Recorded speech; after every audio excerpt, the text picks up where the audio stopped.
This week, instead of doing a lick of the week, we're actually going to be doing a lesson on diminished chords. It's one of the things I don't have available on my site, and it's something that a few people have asked about.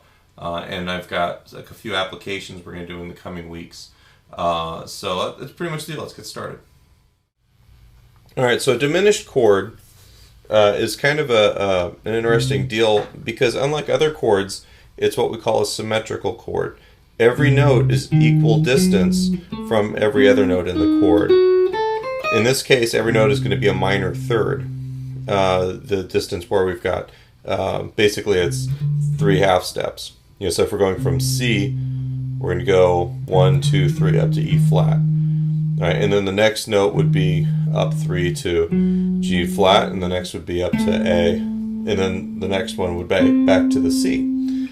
All right, so this is a fully diminished chord, or a fully diminished 7 chord, which is kind of funny because the construction of it is root, minor third, diminished fifth, and then double diminished seventh, which I just use major sixth, and I think most people do. But the idea here, or diminished seventh, is here's your root. That would be your major seventh, like a major scale. That's the 7th note of the scale. A minor 7th would be down 1 from there. And then a diminished 7, because when you take a minor interval and you lower a half step, we call it diminished. Just like if we take a perfect interval like the 5th and lower it. This stuff is all covered in terms of the intervals in another lesson, which I'll link to, on interval names and relative distances and whatnot. But for right now, all you really got to know is that everything is a minor third apart. All right. If we're going minor third from one string to the next, it's going to be this distance here. I'm on the 8th fret on the 6th string, going to the 6th fret on the 5th string. Going up the same string, I'm going to the 9th fret on the 5th string. That's our minor third there. All right, and then if I continue up, I'm going to have the 7th fret on the 4th string, the 10th fret on the 4th string, the 8th fret on the 3rd string, 11th fret on the 3rd string. And then we kind of run into where everything gets a little weird between the 2nd and 3rd strings because of the difference in distance. It's a major third instead of a 4th like the rest of the strings. So we're going to play, this is a minor third here, to the 10th fret on the 2nd string. And then we go back to 8th fret on the 1st string, 11th fret on the 1st string. So you're going to have this for our diminished arpeggio. And then the notes are C, E flat, G, A, C, E flat, G, A, C, E flat. Now the cool thing about this is since it's so symmetrical, any note is a root. On the paperwork for the lesson, where you can print it out, and I've got all this information on it. I use C as the root, but the reality is that because all of the notes are the same distance apart, it doesn't matter which one's the root. So a C diminished chord is also an E flat diminished chord, a G flat diminished chord, and an A diminished chord. All right, that's going to give us some kind of neat things to play with once we actually use them to solo or to comp chords. But that's the basic construction there. Now, on the paperwork, I play that fully diminished chord arpeggio starting on C, and then I play that same exact fingering, but you move it up 3 frets to the E flat. All right, and it ends up being all the same notes. All right, so you can take an idea like that.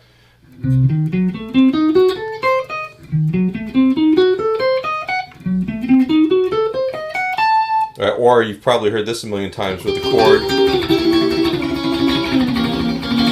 like in silent movies and Dixieland banjo and stuff like that, when that's just a chord, a diminished chord being moved down every 3 frets or every minor third. And it's inverting or regenerating or cycling as it goes through.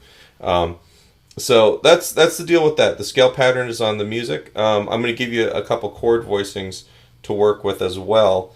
This is kind of a primer lesson. We're not going to have too much music here, but I just wanted to explain what a diminished chord was, and then we'll talk about how to use it in the next couple of weeks. So the first one we're going to deal with is with the root on the 6th string. It's going to be 8th fret, that's the C. And then we're going to bar our first finger on the 7th fret, 2nd, 3rd, and 4th strings. And then your 3rd finger will go on the 8th fret, 3rd string. That should give us C, A, E flat, G flat. And once again, you can move that all around, and it's going to, every 3 frets, it'll regenerate. Right? So that's the voicing with the root on the 6th string. With the root on the 5th string, we're going to do all of these in the C. We're going to start on the 9th fret, 5th string with the middle finger, 10th fret, 4th string, and then your first finger is going to be on the 8th fret, 3rd string, and then your pinky will be on the 10th fret on the 2nd string. And that's actually just an inversion of that chord, just all the same notes in a different order. And then the last chord shape that we're going to have for you is probably the most common one. First finger on the 10th fret on the 4th string, 3rd finger on the 11th fret on the 3rd string, 2nd finger on the 10th fret on the 2nd string, and then pinky on the 11th fret on the 1st string. All right. Now if I go through this, we've got C, A, E flat, G, G flat, C, E flat, A, C, G flat, A, E flat. So they're all the same chord, just the notes are in a different order. The next few lines of this, you could use it as a little exercise. That's the big diminished arpeggio idea I ran you through at the beginning of all this. And then I shouldn't talk and play. And then we've got a couple chords to complete it out, or we're just playing